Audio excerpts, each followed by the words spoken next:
I'm Brandy, 41. The courtroom is abuzz with tension as the judge prepares to deliver his verdict. My heart pounds in my chest, and I can feel the weight of the past few months bearing down on me.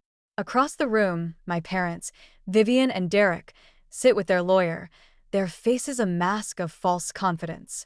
But I know better. I know the truth, and I'm ready for this to be over. It all started when my grandfather, Judge Henry Thompson, passed away. He was a towering figure in our family, a man of integrity and justice. He raised me after my parents decided they had better things to do than be parents. I was just a baby when they left me with him and my grandmother, Eleanor.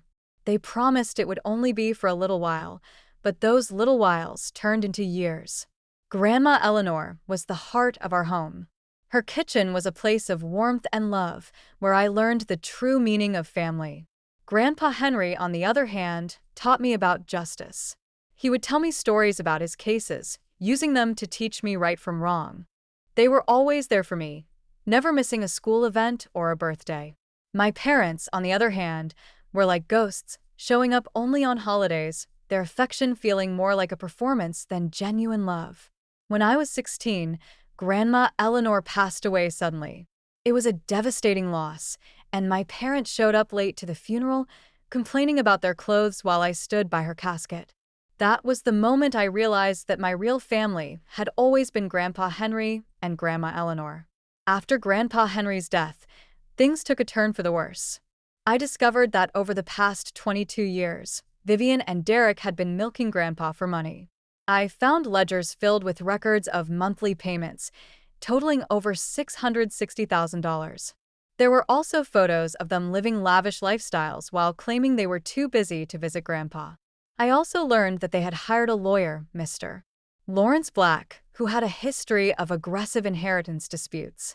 They were spreading rumors that I had manipulated Grandpa in his final years, trying to paint me as the villain so they could get their hands on his estate. But I wasn't going to let them win. I started gathering evidence, documenting their years of absence and their financial exploitation. I found old holiday cards with generic messages, Grandpa's journal entries that showed how little they cared about me, and even videos of my important life events with their empty chairs in the front row. I also reached out to people who knew Grandpa well. His former housekeeper, Mrs. Clara Green, gave me a statement about his mental clarity until the end. Thomas, a colleague from the courthouse, helped me track down financial records that showed a clear pattern of exploitation. As the court date approached, my parents and their lawyer tried every dirty trick in the book. They filed motions to exclude evidence, tried to question my professional standing, and even hired a PR firm to paint me as a cold and calculating person in the media. But I had the truth on my side. On the final day of the trial, I took the stand and told my story. I recounted the years of abandonment, the financial exploitation, and the love and support I had received from Grandpa. I also played a video deposition of Grandpa where he clearly stated that he was leaving his estate to me because of my loyalty and integrity.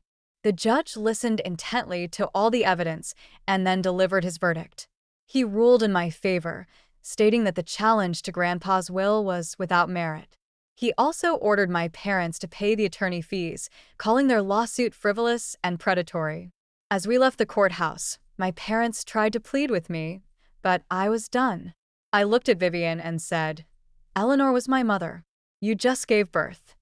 She collapsed into tears, and Derek walked away without a word. A year later, I became a circuit court judge in the same courthouse where I fought my battle. The inheritance that my parents had coveted now funds a scholarship for children raised by their grandparents, just like me. I've also started an informal mentoring program for young lawyers, sharing Grandpa's wisdom and my own experiences. Looking back, I realized that this journey wasn't just about the money. It was about standing up for what's right, honoring the legacy of the people who truly loved me, and learning that family is about choice, not just blood. It's been 20 years since that trial, and I'm now presiding over a family case that's eerily similar to my own. As I listen to the young woman on the stand talk about her grandparents who raised her, I think of Grandpa Henry and the words he wrote in his letter to me. Justice isn't always found in courtrooms.